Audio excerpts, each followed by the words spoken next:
முக்கிய செய்தி திருவண்ணாமலை கலசப்பாக்கம் தொகுதிக்குட்பட்ட கீழ்ப்பாலூர் வாக்குச்சாவடியில் இவிஎம் இயந்திரம் உடைக்கப்பட்டிருக்கிறது.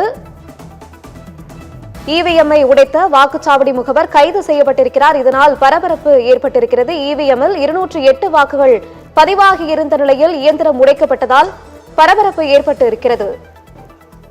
கூடுதல் விவரங்களை செய்தியாளர் போத்தராஜா வழங்க கேட்கலாம். போத்தராஜா, வணக்கம். விவரங்களை வழங்கலாம். வணக்கம் நிக்கிதா.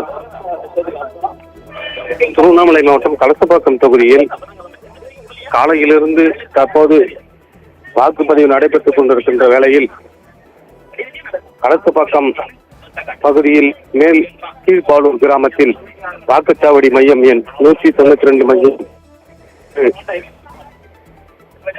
இன்று வாக்களிக்க பொதுமக்கள் வரிசையில் காத்துக் கொண்டிருந்தனர். அப்போது வாக்குப்பதிவு தவறாக நடைபெற்றுக் கொண்டிருக்கிறதாக அந்த புகாரை அடுத்து நபர்